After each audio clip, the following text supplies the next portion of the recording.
Your Omaha High with Andy Greenberg is being sponsored by OnCue Marketing, Best Buy Benches, OmahaFastFoods.com, Certified Transmission, Omaha Magazine, Monahan Financial, Shold-It, NP Dodge Real Estate, Valpak, Kohl's Pharmacy, Centrus Federal Credit Union, Ideal Water. Welcome to Your Omaha High with Andy Greenberg, the show that will leave you feeling great about yourself, Omaha's heroes, and Omaha, where we live, work, and play.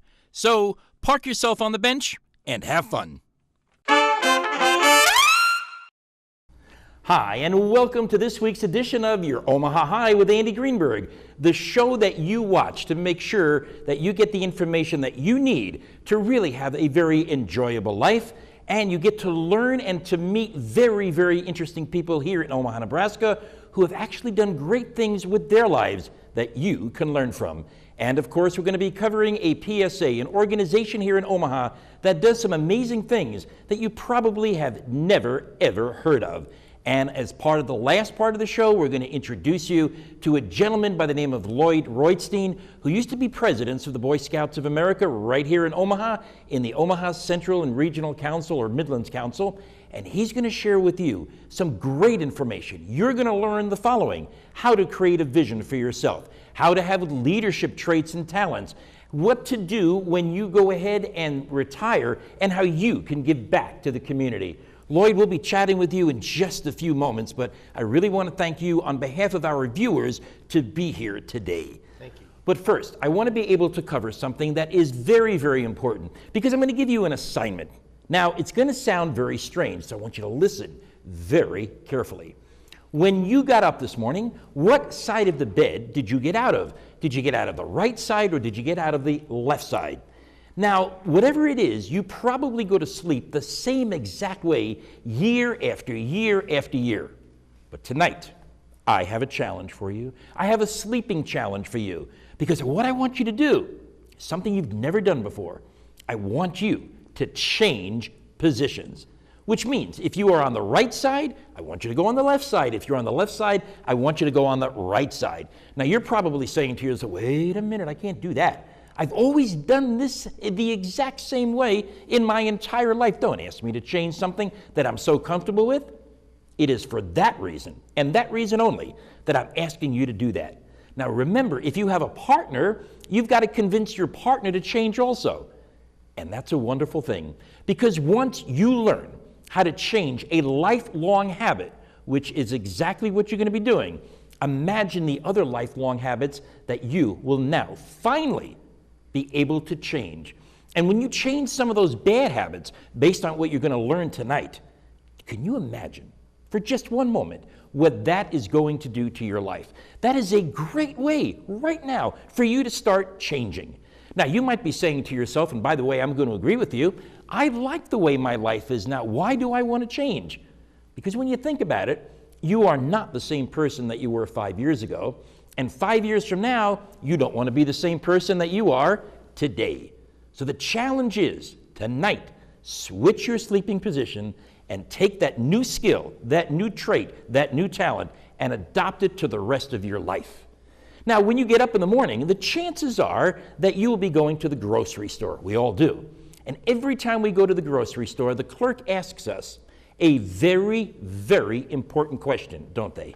They say the following. You know what's coming up. They say, do you want plastic or do you want paper?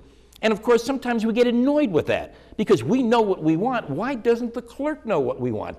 So we have to do the following. Why not tell the clerk in advance, you know what? Today, I prefer plastic or paper, whatever your preference is. And then when you're done grocery shopping, you usually some of us go to the department store. And then we get burdened with another question. That's a pain. You know what it is? Do you want the receipt in the bag or do you want it with you? Because one of the things you want to do, knowing that question is going to come up, is the following. Go to that cashier and say, you know what? I would like to have the receipt with me. Now, when you ask for things that you know people want to give you, you now learn another important lesson, don't you? and that is how to ask for things that you want in life. Because you'll also find that the more you ask for, the more people are going to be willing to help you get what you want. But if they don't know what you want, how are they going to help you? So because we have these events that occur many times during the week and many times during the month, take that skill and go ahead and tell people what you want in advance. And then when you see someone who can actually help you in your life, don't wait for them to say, hey, is there anything I can do to help you? Say the opposite. I would like you to help me do this, that, and the other. It's a very simple thing to learn. It's even an easier thing to do. So now you have two challenges, don't you? Challenge number one, I want you to sleep differently. Challenge number two, I want you to go out and say to other people what you want out of life. That becomes so important. But wait, there's more. And I know you want more, because one of the things that we're going to be talking about is delegation. We're going to be talking to Lloyd a little bit later about leadership, but anytime you hear the word leadership, you always think of the word delegation. Because what does that really mean? That means you're going to give something to somebody else that, quite frankly, you don't want to do. You found a gopher. And what happens when you call that gopher in and give that person what you don't want to do? You do everything you possibly can to explain to that person why it's good for them to do it. You explain to them that they are the only person that you trust to do it. You make them feel good. You build them up. And by the time you're done, they're going to actually take what you don't want to do and get it done real good for you. Isn't leadership and delegation a wonderful thing? But I want you to think about this for a moment. How many things in your life do you not want to do? How many things in your life do you think about that you wish you could give to other people because you simply don't want to do it? Well, I've got some bad news for you. Those things in life that you want to give to other people, you're never going to find them. So I want you to incorporate the art of delegation to your own life, which means the following. I want you to make a list of 5 things that you don't like to do. Then I want you to pretend that there is somebody sitting right in front of you, which is actually you, and you are talking that person in to doing these things. You're telling them how important it is, how valuable it is, what the outcome is, why they are the only people in the world that can accomplish that. By the way, we call that self-talk, but I'm taking it from a whole different point of view. And then all of a sudden, what you're going to realize is you're going to begin to delegate to yourself things that you don't want to do. And once you begin to do that, things become even better. And now I want you to visualize one thing. I'm going to tell you the word warrior. What do you think of when you hear the word warrior? What kind of an image do you come up with? Do you come up with a character on TV? Do you come up with a character that's in the cartoons? And what is a warrior? Somebody that's brave, who's got tremendous courage. Well, here's what I want you to think about. The next time you hear the word warrior, I want you to remember that a warrior is you. You're the one that you're going to have the image of. You're the one that's going to take these 3 items that we talked about earlier and be brave. Get them accomplished. Look in the mirror and always say to yourself, I'm the warrior. You know, one of the things that we always talk about on the show is a public service announcement. So let me tell you a little bit about an organization called Omaha Rapid Response. You probably never heard of them. Omaha Rapid Response is a not-for-profit disaster relief and humanitarian organization that was founded by members of 60 different Omaha area churches in the year 2000.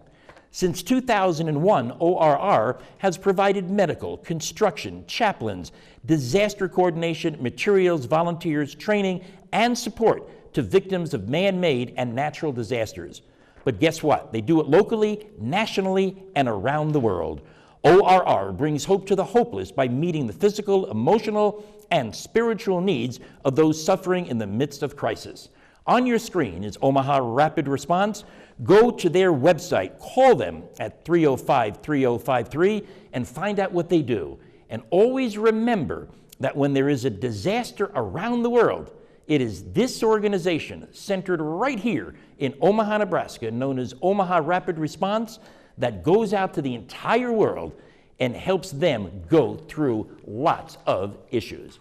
And now I have got the extreme pleasure to introduce you to a gentleman that I've known for a while, as a matter of fact, 3 or 4 years. His name is Lloyd Roitstein. And Lloyd has a tremendous background in leadership, in vision, in balance of life, and in crisis management. Why? Because he had a very, very important job.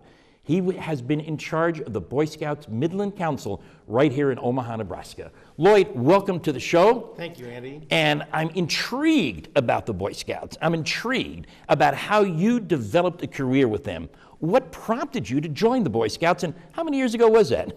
Well, it's 60 years now. I'm sorry, how many? 60 years. That you've been with the Boy Scouts? Yes. Oh my gosh. Yes. My father was an Omaha dentist, and he had a patient in his chair and said, "Have you ever been involved in scouting?" And my dad said no, and he recruited my father to be a leader. This was in 1950, and in 1954, 4 years later, I was old enough to join the Cub Scouts and been involved ever since. So that's the only thing that you've known. How many badges do you have, by the way? Few. I bet you keep them in the wall or in your house for mementos. Right now they're in boxes. They're in boxes. That's a tremendous career. So as a member of the Boy Scouts and Cub Scouts, but more important, as part of the leadership, why is it important for someone to be associated with the Boy Scouts or the Cub Scouts, and we'll include the Girl Scouts too, for that matter? That's great. Well, as we read the paper every day, there's some challenges out there with our youth and our society. And the Boy Scouts live by the Scout Oath. On my honor, I will do my best to do my duty to God and my country and to obey the Scout law, to help other people at all times, to keep myself physically strong, mentally awake, and morally straight. And Andy, if every young person lived by that, we'd have a much better society. What prevents them from living like that? I mean, why don't more people join organizations like that? Are they restricted by membership, or why don't more people join? It's a simple solution.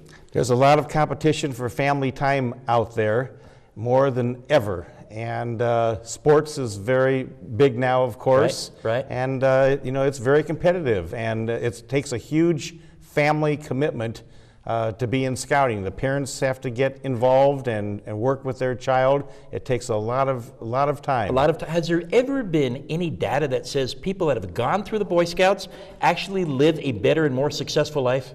Well, there's a lot of data, and the most important data is that young people who participate in scouting grow up to be better citizens, give back to the community, stay out of trouble, have a higher education. I could go on, but they learn a lot of good family and a lot of life skills that go with them forever. See, the one thing that we want to remember from this is the following. When you see someone who is a Boy Scout, you know that they're dedicating themselves to a better life, and you know that they've dedicated their family time to really make sure that they also have better lives.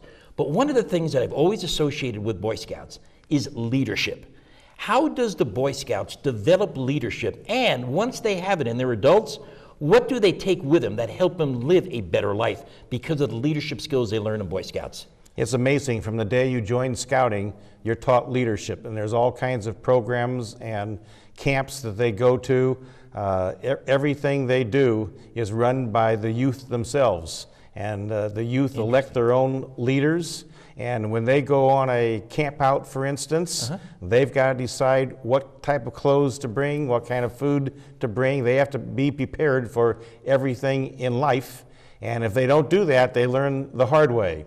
And when they get to a camp out, the average kid wants to go out and have fun right away, but they've got to set up the tent, and they've got to get the firewood, and they've got to prepare their meals, and they've got to do all those tough things. So what they learn is decision making and priority setting.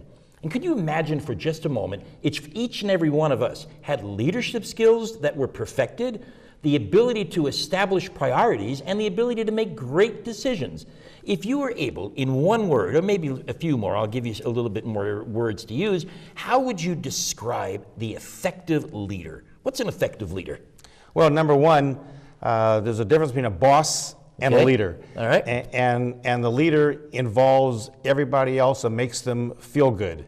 And so a lot of the right decision making is a we decision making, and so people feel good about delegation, and everybody knows that everyone's pitching in and has a part of the success, and they're rewarded, and they feel good about it. And the good leader is not a boss, he's a leader. You know, it sounds like a great way to have a great marriage. Everybody's involved, there's consensus building. One person just doesn't go into the marriage and say, listen, it's going to be my way or the highway. It's a great skill to have. But you mentioned earlier about camping, and I do want to bring up crisis management, because you went through a lot of turmoil 6 years ago during that horrific time. Share something about what happened, leadership skills, and crisis management, because I doubt if all the years that you were with the Boy Scouts that anybody in your organization was prepared for that disaster.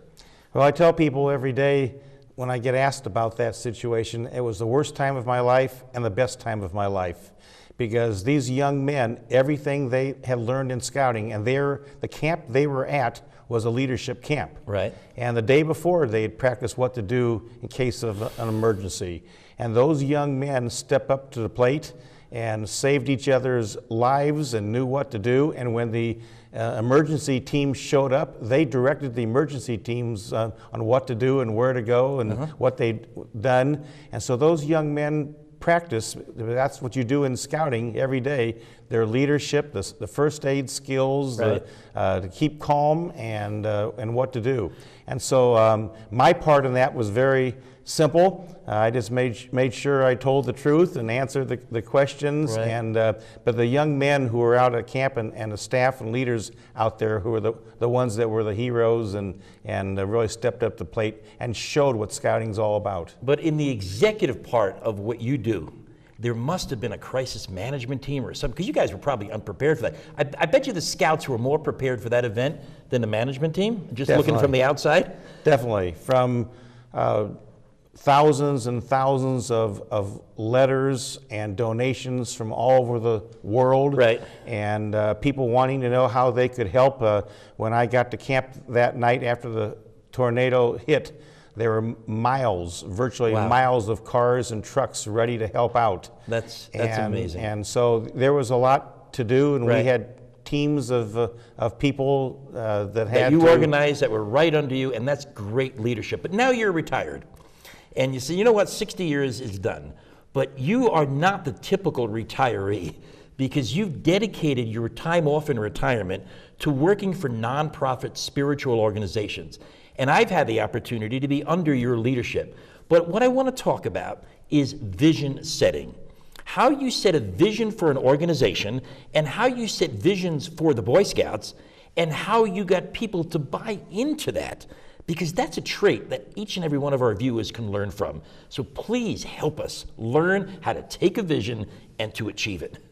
Well, your family, your not-for-profit, your for-profit business, everything in life has to have a vision, has to have goals, and you have to know where you're going. Right. One person told me a long time ago, when you wake up in the morning and get out of that side of the bed that you get out every day, if you don't know where you're going to an unemployment line. Ooh. And you have to, whether you're retired or no matter what you do in life, you have to have a plan, a vision. Every week I still have goals that I want to accomplish. Right. Personally. I have a vision of what I want to do.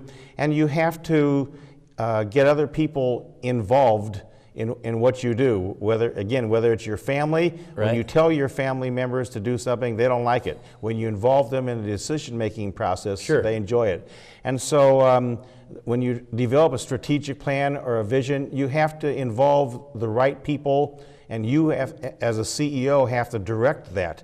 But everything you do in life, whether it's volunteering Right. or having a vacation, Right. you've got to have a plan, and it's got to be we decisions, and you've got to get the buy-in, Right. because you can say charge and there's no troops behind you. Exactly. And so I think that's a key for vision. It's our business, it's our nonprofit, it's our family, and what are we going to do to be successful and be happy? From your nonprofit experience, your experience as an executive, and your experience in life living, when people do not have a vision, what happens to them?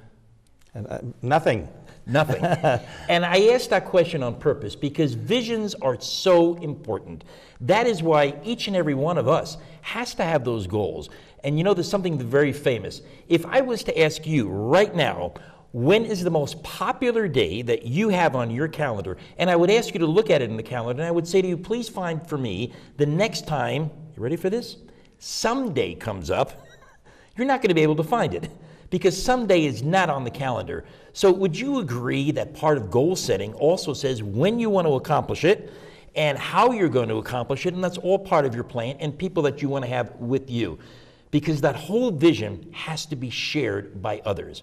But there are some people that say, and I don't know your understanding of this, should the vision be a bold and audacious vision, or should it be something that's, well, it's easy to conquer? What's your guidance on that? Well, there's two things I want to say. Time management is vitally important. Right. And you have to use every single day to accomplish part of the big goals. Right. And so you've got to use your time. When you have a report that's due on the end of the week, you don't wait till the end of the week. You got to do something on it every single day. Right. And so you've got to have a plan to do something important every day and use your time very wisely. Yes. But you have to involve others, and you've got to have those big goals, and you have to know when you want to make that goal and when they're achieved. And you've got to make sure that the people who are involved in that vision, they also get something out of it, because that is so crucial. So basically, you've lived a successful life, at least from the outside, and hopefully you feel the same way. I do. So describe for us what a successful life is. How would you define it? Well, I think it's vitally important to have goals and vision and celebrate those successes. Yes. It's no different than winning the game. But you've got to feel good about yourself. There's a lot of times when an athlete scores 50 points and the team loses.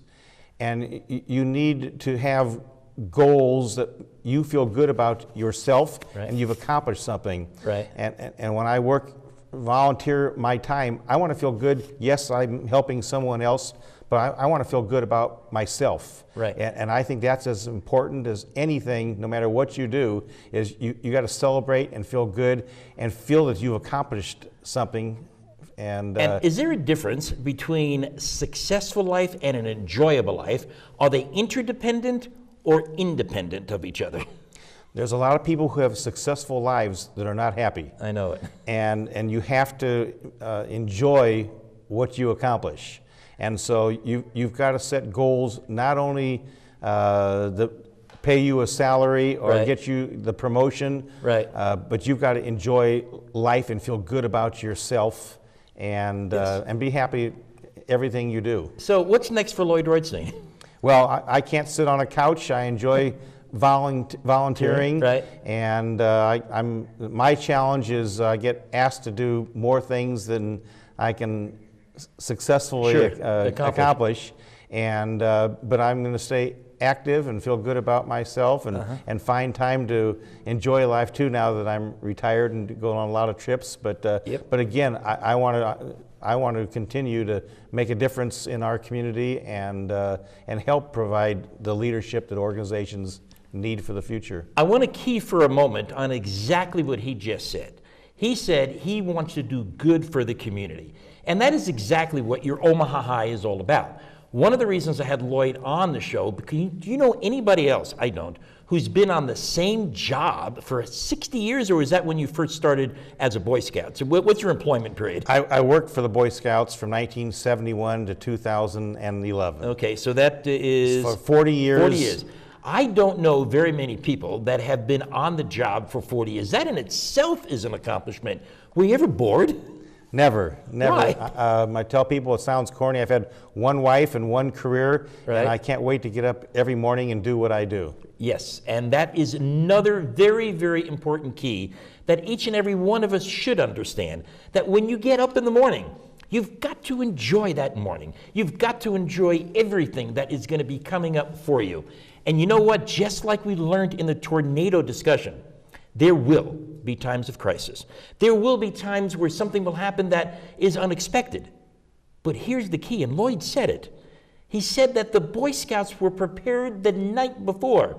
So the question for each and every one of us is, we know that in life things might not work out exactly the way they're planned, and those are called obstacles, and we sometimes think of ourselves as victims.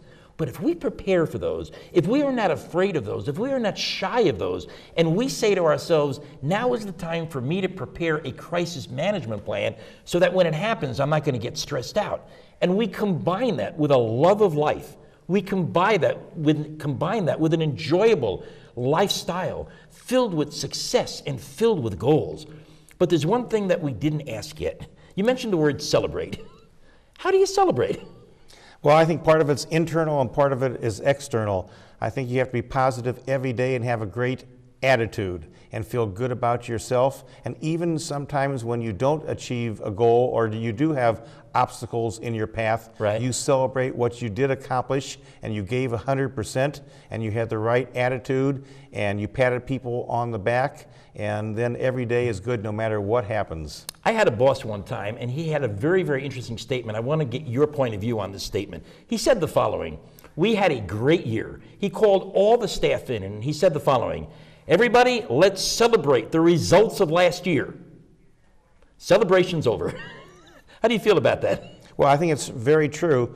Sometimes you win the game and sometimes you lose the game, and you have to celebrate and pat people on the back because it's not about what happened yesterday, it's about what happens tomorrow and next year. Right. And people have to feel good about themselves and they have to know that you care about them and you appreciated them working hard even if you didn't win or accomplish what you strived to accomplish. Excellent. Lloyd, we learned a lot from you today. I want to thank you for everything you've done for the Boy Scouts, everything you've done for the community, everything that you're going to do for the community, and I want to thank you for teaching each and every one of the viewers how to emulate what you've done. I want you to be their role model. It's been a pleasure being with everyone this week on your Omaha High with Andy Greenberg. I know you've learned a lot. I know I have.